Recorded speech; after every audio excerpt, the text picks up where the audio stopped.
kapuso, narito po ang News TV Quick Response Team sa Castillejos, Zambales. Ang epicenter ng 6.1 magnitude na lindol kahapon sa ilang bahagi ng Luzon. Sa huling bilang ng National Disaster Risk Reduction and Management Council, 16 po ang patay. 112 sugatan at 15 ang nawawala. Niyanig din ng lindol kahapon ang munisipyo ng San Marcelino. Dito pa rin po yan sa Zambales. Sa tindi ng pagyanig, gumuho ang halos kalahati ng bundok sa isang barangay roon. Patay po ang isang bata.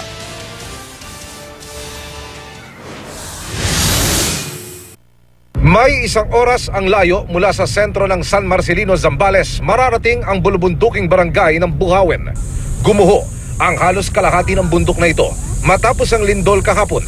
Mga kababayan nating katutubo ang naninirahan sa paanan nito. Kaya sa takot na masundan pa ang pagyanig, nagsilikas na sila. Pero ang 6 na taong gulang na si Warren Serrano nabagsakan sa ulo ng mga nahulog na bato. Mga kapuso, mula po rito sa aming kinatatayuan, hindi basta-basta mapupuntuhan yung bundok kung saan nangyari ang insidente. Kaya sa pamamagitan ng drone shot, ipakikita po namin sa inyo kung saan nadaganan ng bato ang 6 na taong gulang na batang biktimang si Warren. Ayon po sa kanyang ina, nag-uuling sila noong oras na iyon nang maganap ang lindol pasado alas 5 kahapon ng hapon. Gumuho daw ang lupa mula sa tuktok ng kabundukang iyan. Hindi na po masyado malinaw na makikita, yun lamang marka ng pinagguhuan ng lupa ang nakarehistro ngayon sa kuha ng aming kamera. Masakit po sa amin po yung nangyari po. Nawalan po kami ng isang mga anak. Makikita sa mga kuha ng CCTV camera ng munisipyo ang mga tagpo sa paglindol kahapon. Ang mga rescue van, dump truck at service ng munisipyo na nakaparada sa open area parking lot. Naalog at mistulang gustong umandar sa lakas ng pagyanig. Ang mga natitirang kawani sa loob ng municipal hall nagmadaling lumabas. Walang pinagkaiba sa tagpong nakunan sa pamilihang bayan. Ayon sa municipal rescue, walang naitalang casualty at seryosong pinsala sa infrastruktura. Nag-search po kami sa buong area ng Castillejos, which is maraming salamat sa Diyos dahil wala naman pong casualties, 0 damages. Kagaya po ng ito po yung kinakatayuan natin, dito lang po yung talagang minor damages for properties po.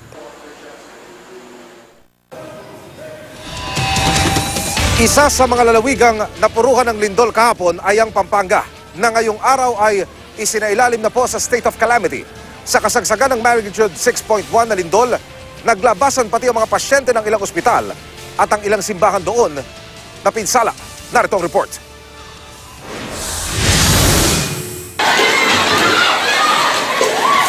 Nabalot ang takot ang mga tao nang maramdaman ng pagyanig ng magnitude 6.1 na lindol.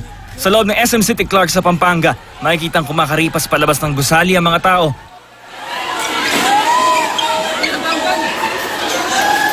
Nagkalat ang mga bubog sa sahig mula sa mga nabasag na salamin.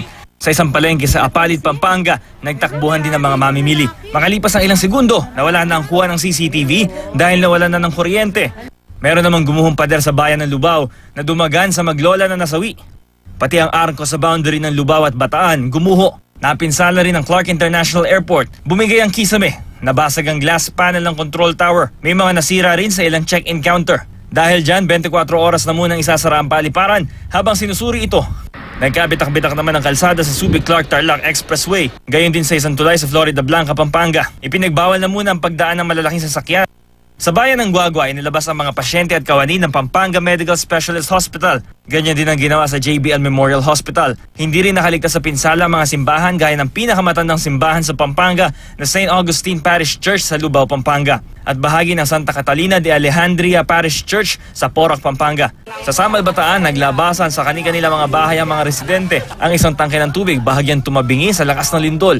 Bam Alegre, GMA News. Ibinahagi ng mga news scooper ang mga naranasan at nasaksihan nila sa pagyanig kahapon ng magnitude 6.1 na lindol sa ilang bahagi ng Luzon. Narito ang report. Mistulang nagsayawan ng mga ilaw sa tindahang ito sa mall sa Olongapo City nang yumanig ang 6.1 magnitude na lindol kahapon. Tanaw mula sa loob ang pagtakbo ng mga tao palabas sa gusali. Tumaob pa ang isang mesa at nagkalat sa sahig ang mga basag na ilaw. Mabuti na lang at hindi na paano mga customer, kabilang si Youth Cooper Carl Pilapil na kumuha ng video. Sapol din sa dashcam ang pagyanig sa Angeles City, Pampanga. Normal pa noong unang sitwasyon nang biglang umuga ang palengke. Naglaglagan ng mga paninda at napatakbo na rin ang mga tao palabas. Wala namang nasaktan sa insidente ayon kay Youth Cooper Earl Cunanan. Sa San Fernando, Pampanga, kita naman ang paggalaw ng mga poste ng ilaw dahil din sa lakas ng pagyanig. Nadama rin ang lindol maging sa Taguig City. Sa kuha ni Youth Cooper Steve Bardiez sa loob ng opisina, kita ang pagbagsak ng tubig na mistulang falls mula sa itaas ng katabing gusali. Tumapo niyan dahil sa lakas ng pagyanig. Sa isa pang gusali, nataranta naman ng mga empleyadong ito. Oy guys, huwag kayo magpanik! Matapos masira ang kanilang water tank dahil sa lindol. Napatakbo sila sa fire exit para makababa sa gusali mula sa ika-37 palapag. Nahulikam din sa Quezon City ang paggalaw ng isang gusali dahil sa lindol. Kuha yan ni Youth Cooper RB Domingo mula sa tinutuluyan niyang kondominium sa Aurora Boulevard. Rafi Tima, GMA News. Balik operasyon na ngayon ng LRT-1, LRT-2 at MRT-3. Matapos itigil ang operasyon kahapon kasunod ng malakas na lindol.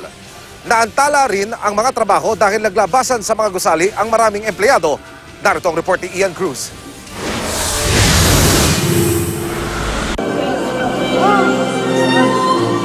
Ganyan kalakas ang yanig na naramdaman sa loob ng isang hotel dito sa BGC. Ang mga chandelier tila umaalon din sa pag-uga. Kabilang sa mga apektado ang mga negosyante at delegado ng BOA Forum for Asia. Medyo malakas lindol.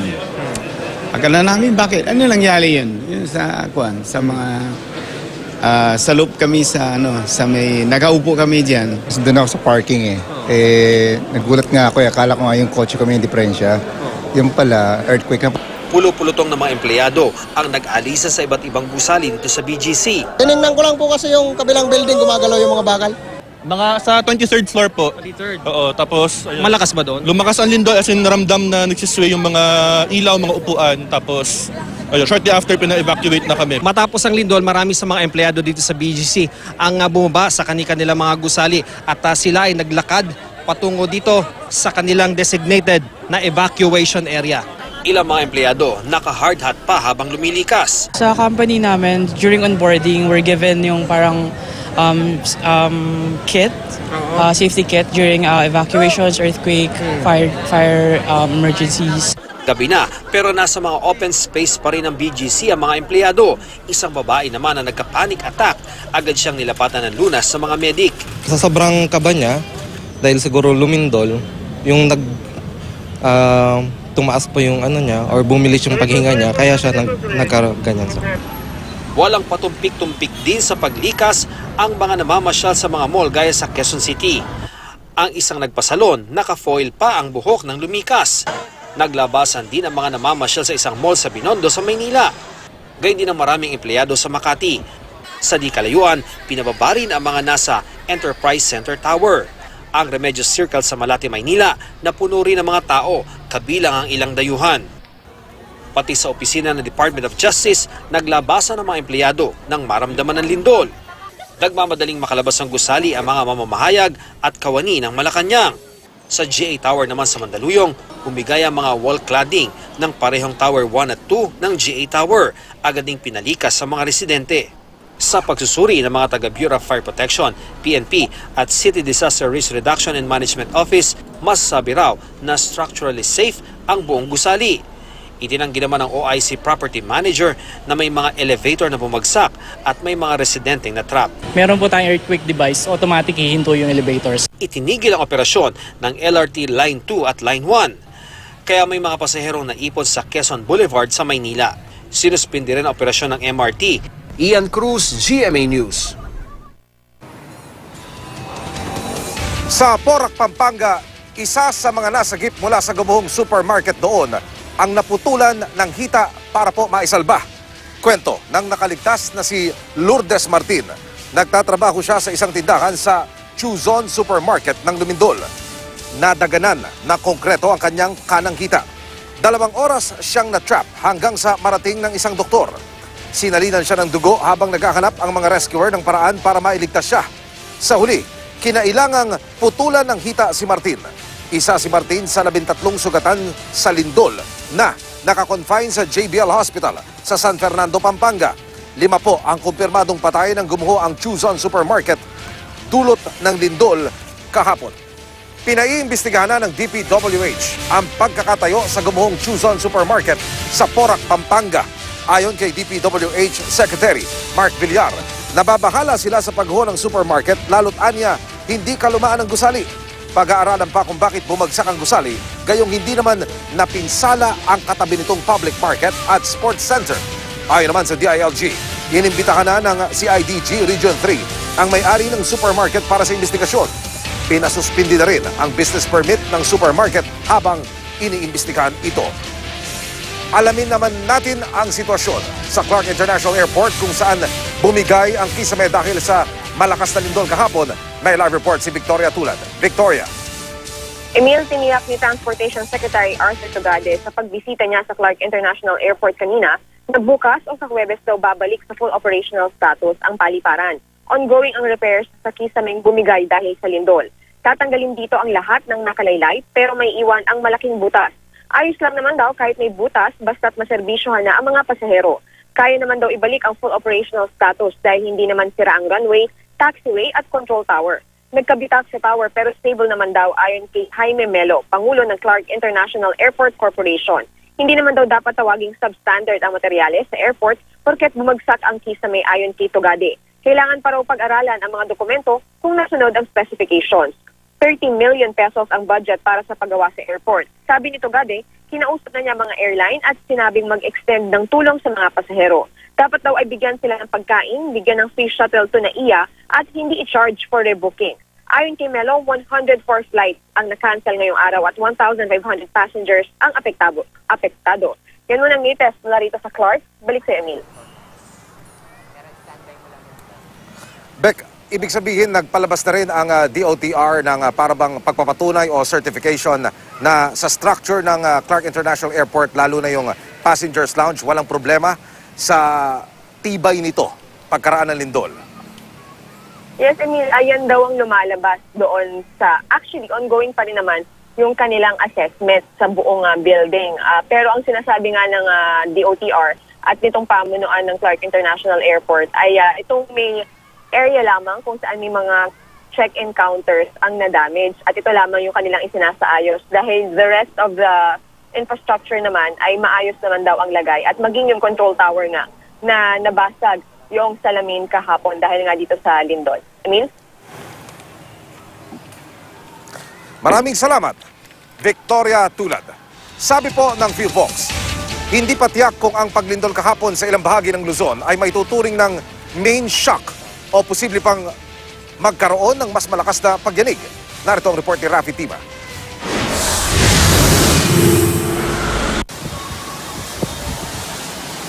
Malatalon ang tubig na nagmumula sa tuktok ng Meza Residences sa Quezon City, kasunod ng malakas na lindol. Halos ganyan din ang nangyari sa Anchor Sky Suite sa Binondo, Maynila. Tubig mula sa infinity pool ang bumuhos mula sa tuktok ng gusali na ikinatakot ng mga residente. Kawawin ng mga sa taas, kinakawawin ng mga sa taas, no? Rumisponde na roon ang mga tauhan ng Manila Police District para suriin ang sitwasyon. Sa City State Hotel sa Ermita, mistulang nagsasayaw ang mga chandelier. Balot din ng takot ang mga residente sa Paki, Laguna. Nagswing na ang mga ilaw sa loob ng bahay. Sa Malolos, Bulacan, gumalaw rin ang mga kasangkapan sa loob ng bahay. Naputol pang saglit ang serbisyo ng kuryente, pero naibalik din naman. Sa Cabanatuan, Nueva Ecija, naglabasan ng kani-kanilang mga bahay ang mga residente nang maramdaman ang pagyanig. Nainuupa ko suway, umasog na gano'n naramdaman ko. Ako talagang nawala na lang ako ng kinoy. Nakakabala ka. Walang inisyu na tsunami alert dahil bukod sa lupa tumama ang lindol, masyado raw itong mahina para mag-generate ng tsunami. Para maramdaman ko kung gaano kalakas ang 6.1 na lindol, ipinasubok sa akin ng PhilVox ang kanilang earthquake simulator. Ngayon, nasa 6 na tayo. Yan, malakas na ugat. 6.1, ito na yung naramdaman.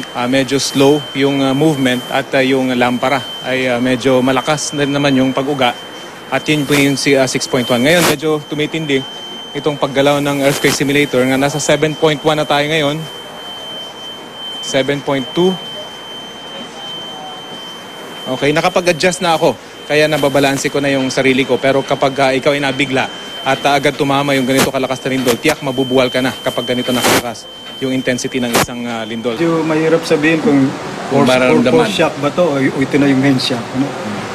Isa sa malaking problem natin sa science ng earthquake yan. Hindi natin masabi. Rafi Tima, GMA News.